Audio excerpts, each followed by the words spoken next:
विभक्ति के कहबो सीताया कहलु वर्षा तृतीय विभक्ति कहलु दीप्ति चतुर्थ विभक्ति कहलु शुभ पंचम विभक्ति आउ के कहबो कहलु चतुर्थ विभक्ति ठीक अछि बस सीताया वरण लतार चतुर्थी कौन सॉरी लतार तृतीय कौन या तादे कौन विसर्ग रहे ना ताले सीतार केते रहइबो नहीं ताले कोउठी रहे विसर्ग पंचमी रे रहे आउ षष्ठी रे रहे सीताया वनगमन ताले को पंचमी और षष्ठी रा सिंबल कोन रु पंचमी रा षष्ठी रा र ताले सीतार वनगमन ताले का सीतार वनगमन ताले षष्ठी कहि दिले षष्ठी हेची सीतार वनगमन ताले का सीता केमिति गला वनगमन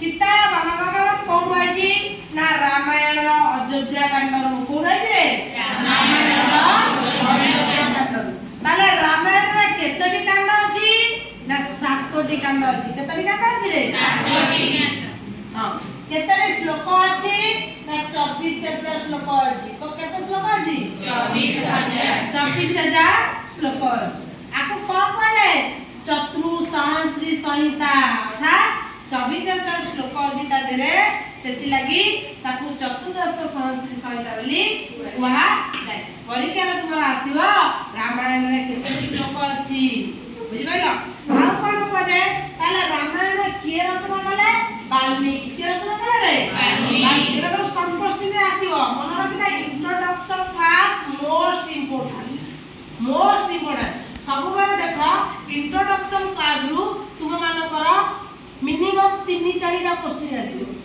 तुम्हारा पूर्व पढ़ाई दिली कौन शिशु वात्सल्य अभिज्ञता शकुंतलम नहीं पढ़ाई दिली ता भीतर तुम क्वेश्चन लिखला बेले देखि दियो केतेटा क्वेश्चन ता देरो आसु कि अभिशाप दे दिले ताकर दुष्यंतकर स्त्री ना कोन दिला दुष्यंत को वंशर दिले ए सब जिंस आसु ताले तुम्हारा आसीबो श्लोक संख्या 24000 कांड 7टी ताले एटा कोथु लाइछि सीता वरण अयोध्या कांडरु ताले रामायण के रचना करचंदी वाल्मीकि के रचना करचंदी वाल्मीकि हां आ रामायण को कह जाय रम्या रामायणी कथा को कह जाय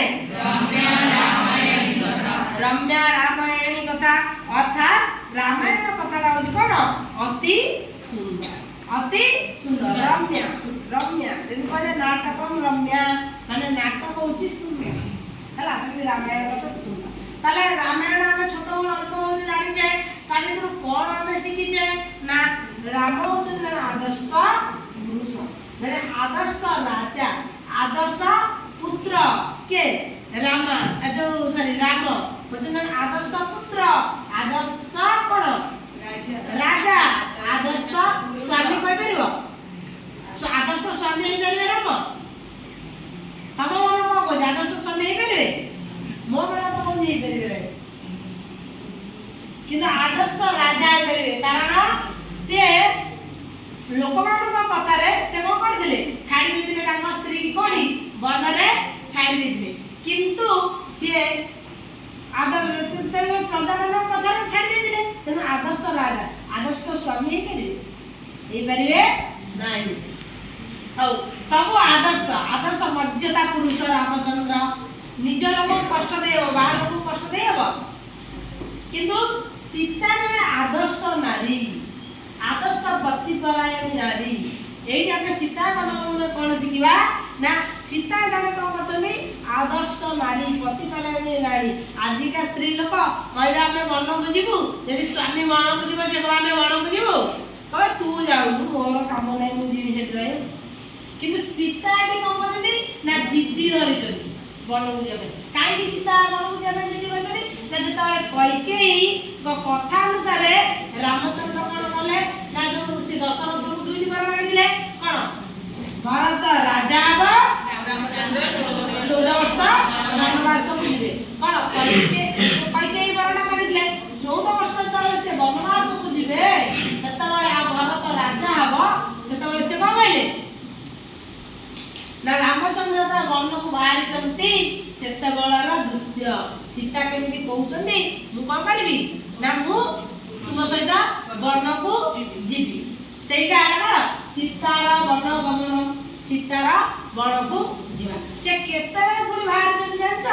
ଯେତେବେଳେ ତୁମର କଣ ହେଇଯିବ ନା ରାମଚନ୍ଦ୍ରଙ୍କର ଅଭିଷେକ ହଉଛି, ରାଜାଭିଷେକ ହଉଛି, ସେତିକିବେଳେ କୈକେୟୀ ବରଟାକୁ ମାଗି ଦେଇଛନ୍ତି। କୈକେୟୀ ସେତିକିବେଳେ ବରଟାକୁ ମାଗି ଦେଇଛନ୍ତି। ଯେତେବେଳେ ତମର ଅଭିଷେକ ହଉଛି ସେତିକିବେଳେ ତ ବର ମାଗି ଦେଇଛନ୍ତି। ତାହେଲେ ଆଉ ରାମଙ୍କର ଅଭିଷେକ ହବ କି? ଜଣେ ରାଜା ହେବା ପାଇଁ ଅଭିଷେକ ହଉଥିଲା, ଆଉ ହବ କି? ଆଉ ହେବ ନାହିଁ। ତେଣୁକରି ରାମଙ୍କର ଅଭିଷେକ ହିଁ ନେଇ ସିଏ ବଣକୁ ଯିବା ପାଇଁ ପ୍ରସ୍ତୁତ ହଉଛନ୍ତି। ସେତିକିବେଳେ ସୀତା କେମିତି କହିଛନ୍ତି ମୁଁ ଯିବି ବଣକୁ, କେମିତି ରାମଚନ୍ଦ୍ରଙ୍କୁ ସେ କହିଛନ୍ତି, କୋଉ ଭଳିଆ କଥାରେ ସବୁ କାଟିଛନ୍ତି, କଣ କହିକି ତାଙ୍କୁ ବୁଝେଇଛନ୍ତି, ସେ ସବୁ ଜିନିଷ ଏଇ ସୀତା ବନଗମନରେ ଅଛି। ବୁଝିପାରିଲ? Concept clear? ତୁମର ଆ ଭିତରୁ ବହୁତ କିଛି କ୍ୱେଶ୍ଚିନ୍ ଆସିବ, ବହୁତ କିଛି କ୍ୱେଶ୍ଚିନ୍। ମିନିମମ୍ ତମର ଏକ୍ଜାମରେ ସୀତା ବନଗମନରୁ ତମର 9ଟା କ୍ୱେଶ୍ଚିନ୍ ଭଳିଆ ପଡୁଛି, 9ଟା ସର୍ଟ କ୍ୱେଶ୍ଚିନ୍ ପଡୁଛି। ଆଉ ତୁମର ମନରେ ଇଣ୍ଟ୍ରୋଡକ୍ସନ 3ଟା କ୍ୱେଶ୍ଚିନ୍ ପକ୍କା। କାଣ୍ଡ କେତେଟା, ଏଟା କୋଉଥିରୁ ଆସିଛି, ଶ୍ଲୋକ କେତେଟା, ଏଟା ପକ୍କା ତୁମର ପଡିବ। ରମ୍ୟା ରାମାୟଣୀ କଥା, ଡ୍ୟାସ୍ ରାମାୟଣୀ କଥା ଏମିତି ପକେଇ ଦେଇଥିବ, ତମେ କଣ ଲାଗିବ ରମ୍ୟା ରାମାୟଣୀ କଥା। Introduction class most important. ଆଜିକାର ସ୍ତ୍ରୀ କି ଯଦି ମୁଁ କହିବି ଆଉ ମୁଁ ବଣକୁ ଯାଉଛି ତୁ ମୋ ସହିତ ଯିବୁ, ସେ ଯିବ? ଓ ତୁ ଯା, ତତେ ମରଣ ହଉ ମୁଁ ଯିବି, ଯିବ?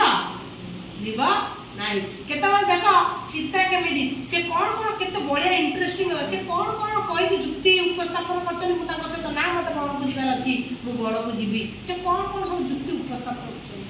ବହୁତ ଇଣ୍ଟରେଷ୍ଟିଂ କଥା ସୀତା ବନଗମନ। ଗୋଟେ ଆଦର୍ଶ ନାରୀ କଣ କଣ କରିପାରେ ତା ସ୍ୱାମୀ ପାଇଁ, ତାହା ଏଇ ସୀତା ବନଗମନରେ କଣ ହେଇଛି ପ୍ରତିପାଦିତ ହୋଇଛି। ତେଣୁକରି ଆମେ ନେକ୍ସଟ କ୍ଲାସରେ ଦେଖିବା କଣ କଣ ସୀତା କହିଛନ୍ତି, କେମିତି କୋଉ ସମୟରେ ରାମ କହିଛନ୍ତି ମୁଁ ଯିବି ବୋଲି, ସେ କଥା ନେକ୍ସଟ କ୍ଲାସରେ ଦେଖିବା। ଆଜି ଆମର ଏତିକି ଥାଉ।